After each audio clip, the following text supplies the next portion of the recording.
Morning, dear students. Today I will deliver a lecture on the topic relations and its properties. I, Dr. Bharat Goyal, MSc PhD from Department of Mathematics, Khalsa College, Patiala. So today we will discuss about the relations and its properties and discuss some of the questions related to the relations. So firstly, going to the definition of the relations. What is a relation? So before knowing about the definition of a relation, we must know about what is a Cartesian product of a set. Cartesian product of sets, two sets. Suppose we have two sets A and B, then their Cartesian product will be denoted by A cross B, which is equals to the ordered pair A comma B, where A belongs to A and this is the symbol of and B belongs to B, means you have just to make the pairs of the elements of A and B by taking A as the first element of A as the first element and element of B as the second element. For example, suppose we have two sets. A set is A comma B and B set is 1 comma 2. Then A B cross 1 2 set will be A comma 1. Firstly, take the element of A set A and make the pair with 1, A1, and then take the element of set A as small a and make the pair of this element with 2. Therefore, we will get A2. Similarly, take the element of set A as B and make the pair with 1. Then the next pair is B1. Similarly, B2. So this is the Cartesian product of two sets.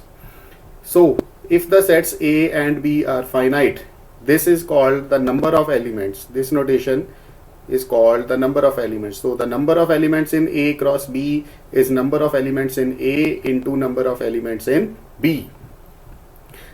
You can check here. Number of elements in A is 2, number of elements in B is 2. So, the number of elements in A cross B is 4. 1, 2, 3, 4. So note that the Cartesian product is not commutative.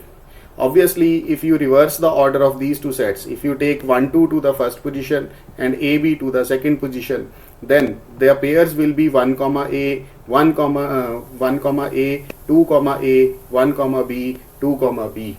Obviously, A comma 1 and 1 comma A, these are not equal pairs. So A cross B is not equal to B cross A. And this is the def product of for Cartesian product for two sets, and we can extend this definition to any number of sets A1 cross A2 so on cross AN. So however the concept of relation is concerned, we will take only over the two sets A cross B. So now what is a relation? Relation, if we talk about the relation in simple dictionary, means relationships are dealt with there are so many relations in our day-to-day life. For example, the relation of a father, the relation of a sister, and similarly the relations businesses and their telephone numbers, and employees and their salaries. So there are some relations between them. तो अगर हिंदी में बात करें relation का मतलब क्या होता है, रिश्ता. तो हमारी रोज़मर्रा की ज़िंदगी में कई तरह के रिश्ते होते हैं. बहन भाई का रिश्ता है. अगर मैं कह रहा हूँ कि मेरा नाम भरत है और ये बी जो है ये मेरी सिस्टर है, तो हम दोनों के बीच में क्या रिश्ता हुआ, बहन भाई का. तो इसी तरह से हमने जो रिश्ता है वो डिफाइन करना है दो एलिमेंट्स में, दो सेट के दो अलग अलग सेट हों या एक ही सेट हो, उनके दो एलिमेंट्स में क्या रिश्ता है, हम उनको क्यों रिलेट कर रहे हैं, उसके बारे में हमने बात करनी है. तो अब रिलेशनशिप्स जो हैं वो हमारी डेली लाइफ में आते ही रहते हैं. तो इन मैथमेटिक्स हम इसको क्या डिफाइन करते हैं, a binary relation R from A to B is a subset of A cross B. जो अभी हमने ए क्रॉस बी की डेफिनेशन पढ़ी है उसमें से जो उसका कोई भी अगर हम सबसेट चूज कर लेते हैं उसको हम क्या बोलेंगे, the relation. We will say that is a relation from A to B. So the binary relation is a subset of A B. A belongs to A, B belongs to B, जो अभी हमने Cartesian product की definition पढ़ी. When A B belongs to R, जब हमने ऐसा pair choose कर लिया जो रिलेशन में है, सो हम उसको क्या कहेंगे, A is said to be related to B by R, and sometimes we write it as A R B, which means A related to B to denote A comma B belongs to R. And अगर A comma B R में नहीं है तो हम उसको ऐसे लिख देंगे, A does not related to B, R के बीच में ऐसे इसको कट कर देंगे, तो ये नोटेशन हो जाएगी कि A B जो है वो R में बिलोंग नहीं करता, A B को रिलेट नहीं करता। अब जैसे इसकी एग्जांपल की बात करते हैं, A सेट में सपोज हमने स्टूडेंट्स ले लिए और B सेट में हमने क्या रख लिए, courses. So define R to be the relation that consists of those pairs where A is a student enrolled in the course B. So इन दोनों में क्या रिलेशन होगा, हमने ऐसा स्टूडेंट रखना है, अगर सपोज ए स्टूडेंट ने इंग्लिश सब्जेक्ट लिया हुआ है तो ए कॉमा इंग्लिश ये पेयर बन गया, उसने हिंदी सब्जेक्ट नहीं लिया तो A comma Hindi does not belongs to A. So इस तरह से हमने जो है इस तरह रिलेशन जो है वो डिफाइन किया। तो आर रिलेशन को हम ऐसे लिखेंगे mathematically, R is equals to ordered pair A B, A belongs to A, B belongs to B, और उसके बाद में इसकी कंडीशन लिख देंगे, student A enrolled in the course B. जैसे अगली एग्जांपल की बात करते हैं, ए सेट में हमारे पास कुछ सिटीज हैं और बी सेट में 50 स्टेट्स हैं यूनाइटेड स्टेट्स ऑफ अमेरिका में। तो रिलेशन क्या है कि ए बी कॉमा बी हम कब कहेंगे आर को बिलोंग करता है, अगर ए सिटी जो है वो बी सिटी में होगी।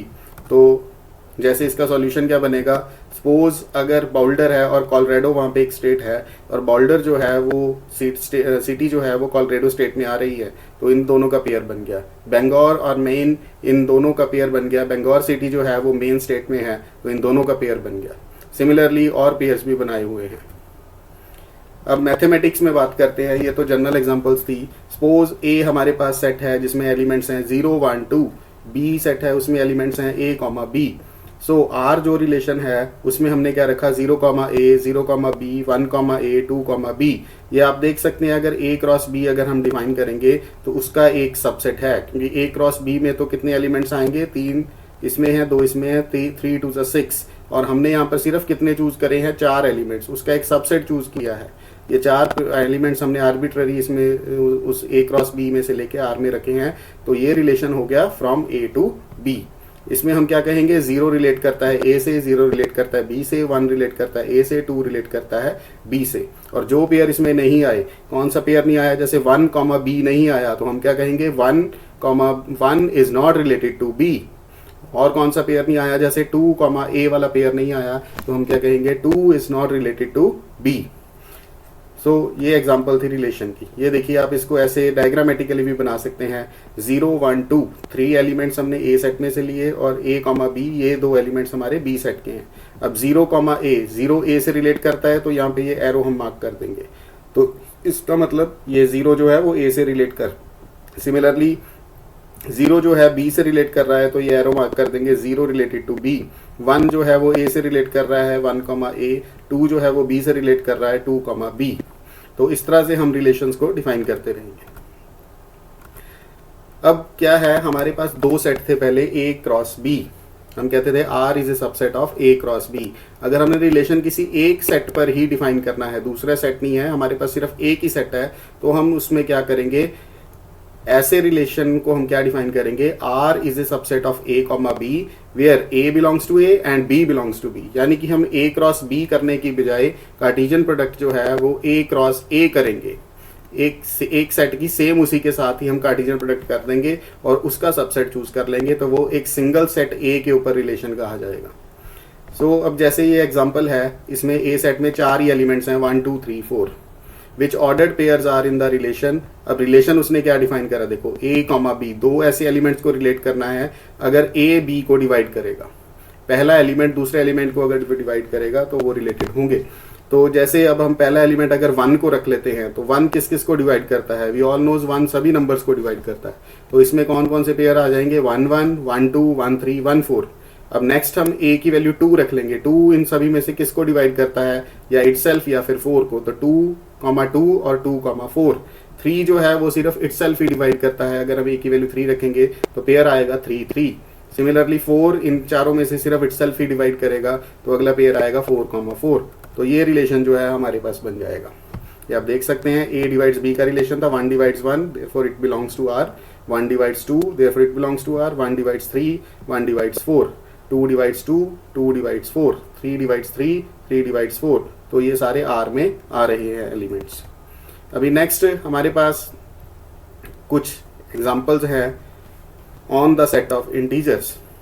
अब इनमें से हमने ये रिलेशन जो है वो चेक करना है कि इनमें से कोई किस किस रिलेशन में ये वाली वैल्यूज पड़ेंगी। जैसे 1, 1, पहले 1, 1 इन सभी की कंडीशंस को पहले समझेंगे। अगर A, B हमने दो एलिमेंट्स ये पेयर बनाया है, तो ये दोनों किस कंडीशन के अंदर रिलेटेड है कि जो A है वो B से लेस देन और इक्वल टू रहेगा, B से छोटा रहेगा या B के बराबर आ सकता है। तो और इसी तरह इसमें क्या डिफाइन किया, A जो है वो स्ट्रिक्टली ग्रेटर देन B है, A जो है वो B से बड़ा ही रहेगा। और इसमें क्या कंडीशन है, या तो दोनों बराबर होंगे या फिर दोनों एक दूसरे का नेगेटिव होंगे। और इसमें क्या कंडीशन है, दोनों बराबर ही चाहिए हमेशा। और इसमें क्या कंडीशन है, A की वैल्यू B से 1 ज़्यादा रहेगी, B+1। सिमिलरली इसमें क्या कंडीशन है, दोनों का जो टोटल है वो 3 से ज़्यादा नहीं होगा।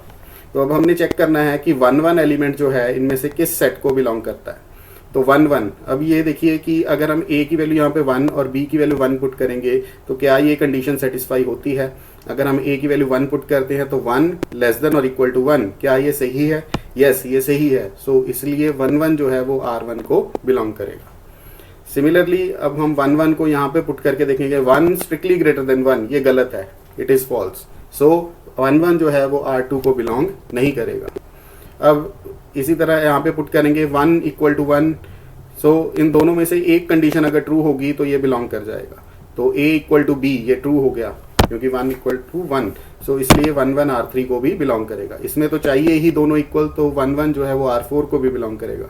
अब 1 equal to 1 plus 1, 1 equal to 2 means, so it means क्या हुआ, ये कंडीशन फॉल्स है, तो ये R5 को बिलोंग नहीं करेगा। सिमिलरली 1 + 1 लेस देन और इक्वल टू 3, 2 लेस देन और इक्वल टू 3, ये भी सही है, 2 जो है वो 3 से छोटा है। सो इसलिए 1, 1 जो है वो R6 को बिलोंग करेगा। इसी तरह आप बाकियों को भी चेक कर सकते हैं। हमारे पास 1, 2 है, 2, 1 है और कई है। 1, 1 हमने चेक किया था, R1, R3, R4, R6 को करता है, 1, 2 R1 और R6 को करेगा, चेक कर लीजिए। क्योंकि 1 लेस देन और इक्वल टू 2 सही है, 1 ग्रेटर देन 2 ये फॉल्स है, इसलिए R2 को बिलोंग नहीं करता। सिमिलरली बाकियों के लिए भी आप चेक कर सकते हैं। और R6 में कैसे कर रहा है ये देखिए, 1 + 2 लेस देन और इक्वल टू 3 ये सही है, तो इसलिए 1, 2 R6 को बिलोंग करता है। सिमिलरली आप सभी के लिए ऐसे इसको चेक कर सकते हैं। सो हम रिलेशन को क्या डिफाइन कर सकते हैं alternatively, a relation between two variables x and y is a set of ordered pairs. So दो वेरिएबल्स के बीच का ये रिलेशन होता है जिसमें हम एलिमेंट्स को ऑर्डर्ड पेयर्स में लिखते हैं। N ordered pair consist of A x and y coordinate. हमने a, b जैसे लिखा, या x, y आप x कोऑर्डिनेट बोल सकते हैं और b को y कोऑर्डिनेट बोल सकते हैं। तो रिलेशन को हम ordered pairs, mapping design, table equation और रिटर्न इन सेंटेंसेस किसी तरह भी हम इसको रिप्रेजेंट कर सकते हैं। हमने देखा कि हमने जैसे डिवाइड्स वाला लिखा था, a, b, a divides b, उसको सेंटेंस की फॉर्म में लिख दिया, हमने उसकी डायग्राम भी बनानी सीखी। तो किसी भी तरह हम रिलेशन को जो है वो एक्सप्रेस कर सकते हैं। जो x की वैल्यूज होंगी, जो पेयर a, b में जो x की वैल्यूज हैं वो हम a को बोल रहे हैं, जो वो वैल्यूज हैं उसको हम क्या बोलते हैं, इनपुट ऑफ द रिलेशन या फिर डोमेन ऑफ द रिलेशन, या फिर उसको बोलते हैं इंडिपेंडेंट वेरिएबल। और सिमिलरली जो y की वैल्यूज हैं, जो a, b में b की वैल्यूज हैं, जो y की वैल्यूज हैं, y कोऑर्डिनेट्स की वैल्यूज हैं, उनको हम क्या बोलते हैं, आउटपुट्स, रेंज और डिपेंडेंट वेरिएबल्स। तो ये मेनली हमारे पास ये दो नाम चलेंगे। जो इनपुट्स हैं उनको हम डोमेन बोलेंगे, मींस जो x वैल्यूज हैं उनको हम डोमेन बोलेंगे, और जो y वैल्यूज आ रही हैं उनको हम रेंज बोलेंगे। तो जैसे ये देखिए इस एग्जांपल में हमारे पास ये कुछ पेयर्स हमें दिए हुए हैं। अब इनमें से हमने चेक करना है डोमेन के कौन से पॉइंट्स हैं और रेंज के कौन से पॉइंट्स हैं। तो ये देखिए डोमेन, जो आपको ये एरो नजर आ रहे हैं, तो डोमेन में कौन कौन है, 0, 1, 2, 3, 4 एंड 5। ठीक है, ये क्योंकि x कोऑर्डिनेट्स की जगह पे आ रहे हैं, x की वैल्यूज हैं, तो ये हमारे पास डोमेन हो गई। और रेंज क्या होगी, जो रेंज है हमारे पास वो क्या होगी, रेंज इज -5, 4, -3, -2, -1, 0। तो ये हमारे पास रेंज है। तो अभी मेरे ख्याल से क्लियर हो गया होगा domain of the relation and range of the relation. Domain means the x coordinates and the range means the y coordinates. जो पीछे वाले कोऑर्डिनेट्स हैं वो रेंज में आएंगे। ये देखिए इनपुट आउटपुट, इसका मतलब इस रिलेशन को हम डायग्रामेटिकली ऐसे एक्सप्रेस कर रहे हैं। ये हमारे सारे इनपुट्स हैं, ठीक है, ये अनदर एग्जांपल है। और आउटपुट 4 को हमने इनपुट किया तो आउटपुट आया -2, 5 को इनपुट किया आउटपुट आया -2, 0 पुट किया तो भी आउटपुट आया -2, 0 इनपुट किया तो आउटपुट 2 आए, एक -2 आया एक 7 आया, 9 इनपुट दिया तो आउटपुट आया 7, -1 पुट किया तो आउटपुट आया 7। तो इस रिलेशन में डोमेन और रेंज क्या होगी? अगर इस फॉर्म में डायग्रामेटिक फॉर्म में दिया है तो जो इनपुट है वो हमारी डोमेन है 4 -5 0 9 -1, और जो रेंज है वो हमारा आउटपुट है -2, 7। तो ये तो थी हमारे पास डेफिनेशन ऑफ रिलेशन और डोमेन एंड रेंज। अभी रिलेशन की कुछ प्रॉपर्टीज होती हैं, तो इनमें से मैं इन प्रॉपर्टीज की डेफिनेशन जो है आपके डिस्कस करूंगा। सबसे पहली हमारे पास प्रॉपर्टी है रिलेशन की। Relation R on a set A is called reflexive. Reflexive relation की डेफिनेशन है if A belongs to R for every element A belonging to A. अगर ए सेट के हर एक एलिमेंट के लिए उसका जो डबलेट है वो आर में बिलोंग कर रहा है। फॉर एग्जाम्पल अगर ए सेट में हमारे पास एलिमेंट्स हैं 1 2 3 4, सो ये हमारे पास R1 रिलेशन को आप चेक करिए। इस ए सेट में 4 एलिमेंट्स हैं 1 2 3 4, तो हर एक का डबलेट जो है वो R1 में आना चाहिए। तो 1 का डबलेट 1 1 ये देखिए आ रहा है, ठीक है। 2 का डबलेट 2 2 वो भी आ रहा है यहाँ पे। 3 का डबलेट 3 3 वो यहाँ पर मिसिंग है।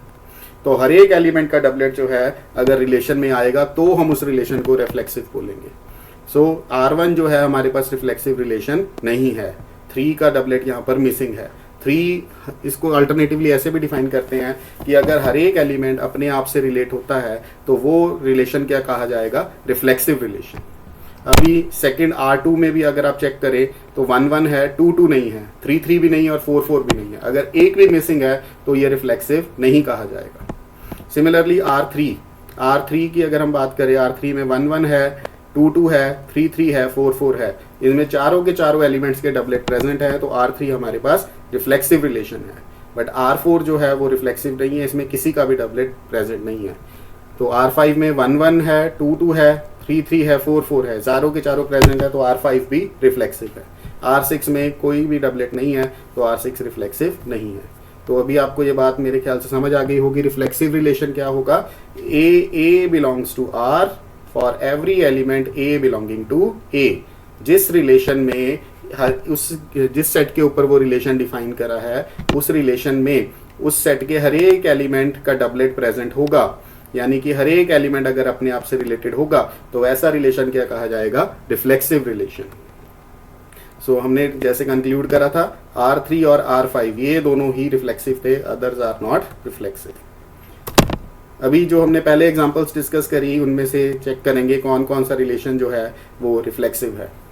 तो सबसे पहले R1 की अगर हम बात करें, R1 में हमने क्या रखा था? वो वाले पेयर जिसमें A लेस देन और इक्वल टू B रहेगा, यानी इसमें इक्वल टू की ऑप्शन भी है हमारे पास। तो अगर A B के बराबर भी है तो भी इसमें वो बिलोंग करेगा। तो इसका मतलब A, इसमें हमेशा आएगा ही आएगा, बिकॉज B की वैल्यू अगर हम A ले लेंगे तो ये कंडीशन ट्रू रहेगी, तो इसका मतलब हर एक डबलेट जो है वो R1 में जरूर होगा। तो R1 हमारे पास रिफ्लेक्सिव है। इसमें अगर A, अगर हम कर दें तो A strictly greater than A, ये गलत है। तो R2 जो है हमारे पास रिफ्लेक्सिव नहीं होगा। सिमिलरली अगर हम यहाँ पर A करके देखें तो A इक्वल टू A, ये वाली ऑप्शन जो है इस रिलेशन में ये ट्रू हो जा रही है, तो R3 भी क्या होगा? रिफ्लेक्सिव। सिमिलरली इसमें तो है ही इक्वल लेना है हमें हमेशा, A लेंगे, A equal to A which is true, so R4 is also reflexive. अब अगर हम इसमें बात करें A equal to A plus 1, फिर A और A दोनों साइड से कैंसिल हो जाएगा, 0 इक्वल टू 1, जो कि गलत बात है। तो इसी करके ये वाला रिलेशन रिफ्लेक्सिव नहीं होगा। और A plus A less than और इक्वल टू 3, अभी ये जरूरी नहीं है कि हमेशा दोनों A को ऐड करके हमेशा आंसर 3 से लेस देन आए। अगर हम A की वैल्यू 1 लेते हैं, 1 प्लस 1 लेस देन और इक्वल टू 3, ये सही है। बट अगर हम A की वैल्यू 2 लेंगे, 2 प्लस 2 लेस देन और इक्वल टू 3, ये गलत हो जाएगा। तो इसी वजह से 1, 1 तो बिलोंग कर रहा है, लेकिन 2, 2 इसमें बिलोंग नहीं कर रहा, तो R6 भी रिफ्लेक्सिव नहीं है।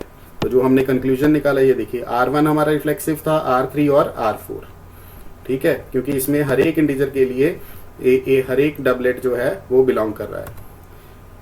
अब डिवाइड के रिलेशन की बात करें, A डिवाइड्स B, जो हमने पहले रिलेशन पढ़ा था, क्या वो रिफ्लेक्सिव है? तो हाँ, वो भी एक रिफ्लेक्सिव रिलेशन है, क्योंकि हर एक नंबर जो है वो अपने आप को डिवाइड करता ही है। अगर 1 की बात करें, 1 डिवाइड्स 1, 2 डिवाइड्स 2, 3 डिवाइड्स 3, सारे नंबर अपने आप को तो डिवाइड करते ही हैं, तो यस, वो एक रिफ्लेक्सिव रिलेशन है। तो आगे हमारे पास डेफिनेशन है symmetric relation. A relation R on a set A is called symmetric if BA belongs to R whenever AB belongs to R। अगर उस रिलेशन में A, B बिलोंग कर गया तो उस रिलेशन में उस एलिमेंट का उलट जो है B, A वो भी बिलोंग करना चाहिए। तो ऐसे रिलेशन को हम बोलेंगे सिमेट्रिक रिलेशन। जैसे अगर 1, 2 R में आ गया तो 2, 1 भी R में आना चाहिए। नेक्स्ट फिर एंटी सिमेट्रिक है, इसकी बात में करते हैं, पहले इसकी एग्जांपल देखेंगे सिमेट्रिक की, जैसे 1, 2, 3, 4। अब इनमें से देखना है कि कौन से रिलेशंस पहले सिमेट्रिक हैं। तो अभी आप चेक करिए, 1, 1 है, 1, 1 का उलट क्या होगा? 1, 1, तो ये आपने आपका उलट आप ही बन गया, तो ये तो है ही। 1, 2 का उलट क्या होगा? 2, 1, ये भी प्रेजेंट है। 2, 2 का उलट क्या होगा? 2, 2, ये भी प्रेजेंट है। 3, 4 का उलट क्या होगा? 4, 3, वो इसमें प्रेजेंट नहीं है। तो R1 जो है वो सिमेट्रिक रिलेशन नहीं है। सिमिलरली R2 की बात करेंगे, R2 में 1, 1 का उलट 1, 1 है, 1, 2 का उलट 2, 1 है, 2, 1 का उलट 1, 2 है, तो ये जो है हमारे पास सिमेट्रिक रिलेशन है। R3 में 1, 1 का उलट 1, 1, 1, 2 का उलट 2, 1 प्रेजेंट है, 1, 4 का उलट 4, 1 प्रेजेंट है, 2, 1 का उलट 1, 2 प्रेजेंट है, 2, 2 का उलट ये उलट आप ही हो गया, 2, 2, 3 का उलट 3, 3, 4, 4 का उलट 4, 4, तो ये भी एक सिमेट्रिक है। सिमिलरली आप बाकियों को भी चेक कर सकते हैं। अब एंटी सिमेट्रिक क्या है कि अगर ए बी बिलोंग करे और बी ए बिलोंग करे तो ये तभी पॉसिबल है अगर ए इक्वल टू बी होगा। अब इसको हम बोल रहे हैं एंटी सिमेट्रिक, यानी कि ये सिमेट्रिक का एंटी है। सिमेट्रिक तो ये कहता है कि अगर ए बी बिलोंग करे तो बी ए भी उसमें आना चाहिए। अगर सिमेट्रिक कहता है कि अगर 1, 2 आ गया तो 2, 1 भी आना चाहिए। बट एंटी सिमेट्रिक इस बात को रोकता है कि अगर 1, 2 आ गया तो 2, 1 उसमें नहीं आएगा, क्योंकि अगर 1, 2 आ गया, अगर 2, 1 उसमें आएगा तो 1 और 2 क्या होने चाहिए? बराबर होने चाहिए, बट वो तो होते नहीं। तो इसी बात जैसे ये जो एंटी सिमेट्रिक है वो सिमेट्रिक का उलट है। अगर 1, 2 कहता है कि वो बिलोंग करे तो 2, 1 उसमें बिलोंग नहीं करना चाहिए, नहीं तो वो दोनों बराबर होने चाहिए, बट वो बराबर है नहीं। तो इसी वजह से इसको बोलते हैं anti symmetric. A B belongs to R, B A belongs to R only if A equals to B. अभी अगर इसमें चेक करें R1 एंटी सिमेट्रिक नहीं है, क्योंकि 1, 2 बिलोंग कर रहा है, 2, 1 बिलोंग कर रहा है और 1 इक्वल टू 2 नहीं है। ठीक है। सिमिलरली R2 जो है वो भी एंटी सिमेट्रिक नहीं है, 1, 2 है और 2, 1 है और 1 इक्वल टू 2 नहीं है। सिमिलरली R3 जो है इसमें 1, 2 है, 2, 1 है, ये भी एंटी सिमेट्रिक नहीं है। अब अगर हम इसकी बात करें 2, 1 का उलट 1, 2 नहीं है इसमें, तो ठीक है, इसमें करेक्ट होगी कंडीशन एंटी सिमेट्रिक की। 3, 1 का उलट 1, 3 वो भी नहीं है, तो ठीक है ये भी। 3, 2 का उलट 2, 3 वो भी नहीं है। 4, 1 का उलट 1, 4 वो भी नहीं है। 4, 2 का उलट 2, 4 वो भी नहीं है। 4, 3 का उलट 3, 4 वो भी नहीं है। तो इसका मतलब R4 जो है वो एंटी सिमेट्रिक है। तो इसका मतलब समझ आ गया होगा कि सिमेट्रिक कहता है कि अगर कोई एक एलिमेंट आ गया तो उसका उलट जरूर आना चाहिए, बट एंटी सिमेट्रिक क्या कहता है कि अगर दो डिफरेंट एलिमेंट्स लेकर कोई पेयर आएगा तो उसका उलट उसमें नहीं आना चाहिए। तो ये डिफरेंस है सिमेट्रिक और एंटी सिमेट्रिक में। तो वेरीफाई करने का तरीका एंटी सिमेट्रिक को यही रहेगा, अगर A B belongs to R, B A belongs to R, तो आप क्या प्रूव कीजिए? A equal to B. तो अभी इसमें क्वेश्चन था which of these relations are symmetric and which are anti symmetric. So R2 and R3, R2 और R3 को हमने चेक कर लिया था, ये दोनों सिमेट्रिक हैं। और R4 अभी हमने चेक करा, ये एंटी सिमेट्रिक है। R5 भी आप देख लेंगे उसी तरह से एंटी सिमेट्रिक है, और R6 भी एंटी सिमेट्रिक है। सिमिलरली ये वाले जो रिलेशंस हैं जो हमने पहले रिफ्लेक्सिव के लिए भी स्टडी की है, इनमें से देखना है कौन से सिमेट्रिक है, कौन से एंटी सिमेट्रिक है। तो इनमें से R3, R4, R6 ये हमारे पास सिमेट्रिक है, क्योंकि R3 में क्या कंडीशन है? अगर A, B belongs to R, that means A equal to B और A equal to minus B। इसको आप उलट करके भी लिख सकते हैं, B इक्वल टू A और B equal to minus A, तो BA बिलोंग्स टू R3। तो R3 जो है हमारे पास सिमेट्रिक है। R4 में है A इक्वल टू B, तो ऑब्वियसली ये भी सिमेट्रिक है। AB belongs to R, it means A equal to B, इसको आप उल्ट करके लिख लीजिए B equal to A, so BA belongs to R। Similarly R6 में अब अगर आप देखें A B belongs to R, तो A plus B less than और इक्वल टू 3, इसको आप ऐसे लिख लीजिए B plus A less than equal to 3, तो B comma A belongs to R6। So R6 भी हमारे पास सिमेट्रिक है।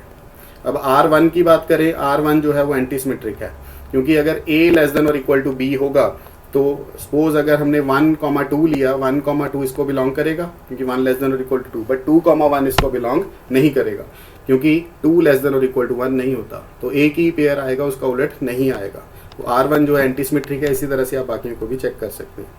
अब डिवाइड्स की बात करें, इंटीजर्स के ऊपर सिमेट्रिक नहीं है क्योंकि 1 रिलेटेड टू 2 होगा क्योंकि 1 डिवाइड्स 2 है, बट 2 रिलेटेड 1 नहीं होगा क्योंकि 2 डज नॉट डिवाइड्स 1। बट ये एंटी सिमेट्रिक है। एंटी सिमेट्रिक ये होगा सिर्फ किस केस में, अगर हम पॉजिटिव इंटीजर्स लेंगे, तो ये पॉजिटिव इंटीजर्स की ही बात हो रही है। तो पॉजिटिव इंटीजर अगर हम कोई 2 ए और बी ले रहे हैं और अगर ए डिवाइड बी है और बी डिवाइड्स ए है, तो हमारे पास जरूर a इक्वल टू बी ही आएगा। कोई भी 2 पॉजिटिव इंटीजर ले लीजिए, अगर वो एक दूसरे को डिवाइड करते हैं तो ये तभी पॉसिबल है अगर दोनों इक्वल होंगे। सो लास्ट हमारे पास प्रॉपर्टी है द ट्रांजिटिव। ट्रांजिटिव प्रॉपर्टी क्या है कि अगर A B belongs to R है और B C belongs to R है, तो ए सी भी आर को बिलोंग करना चाहिए, कि जो बीच में हमारे पास ये कंटिन्यूटी रहनी चाहिए। जहाँ पे ये बी पे एंड हुआ, ये बी से स्टार्ट हो गया, तो ये बी जो कॉमन एलिमेंट है उसको छोड़ के ए और सी का पेयर भी आर को बिलोंग करे, then we say that the relation is transitive. तो अब इनमें से अगेन हम बात करेंगे कौन कौन से रिलेशंस हमारे पास ट्रांजिटिव हैं। तो 1 2 और 2 1, ये देखिए ये कंटिन्यूटी में आ गया, A B B C, B हमारे पास यहाँ पर क्या हो गया 2, तो 1 2 2 1, तो हमारे पास ए और सी क्या बचा 1 1, और 1 1 आर 1 में है। सिमिलरली अगर हम इसको उल्टा पढ़े 2 1 एंड 1 2, बी हमारे पास 1 हो गया इस केस में, 2 1 एंड 1 2, तो ए हमारे पास 2, सी हमारे पास 2, तो ए कॉमा सी 2 2, ये भी है इसमें। सिमिलरली इन दोनों में कंटिन्यूटी बना लीजिए 1 2 2 2, इन दोनों में कॉमन है 2 और 2, तो हमारे पास ए और सी क्या बचा 1 2, वो अगेन इसमें है। अब 3 4 और 4 1, इसमें देखिए 4 की कंटिन्यूटी बन रही है, तो 4 4 सेम है, तो ए 3 हो गया, सी 1 हो गया, 3,1 इसमें है नहीं, तो R1 जो है वो ट्रांजिटिव नहीं है। अब इसकी बात करें तो 1 2 2 1 ये कंटिन्यूटी बनी और 1 1 इसमें है, लेकिन इसको अगर हम उल्टा देखें 2 1 को पहले लिख लें और 1 2 को बाद में, तो कंटिन्यूटी कौन बना रहा है 1 बना रहा है, बी हमारे पास 1 हो गया, तो ए क्या बना 2 और सी क्या बना 2, 2,2 वो इसमें नहीं है, तो R2 भी ट्रांजिटिव नहीं है। अब इसमें देखें 1 2 2 1 2 2 ये सेम हो गया, और ए और सी 1 1 ये इसमें है। सिमिलरली इसको उल्टा करके देखेंगे 2 1 एंड 1 2, 1 हमारे पास बी हो गया, ए 2 हो गया, ए 2 हो गया, और सी हमारे पास 2 हो गया, वो भी है इसमें।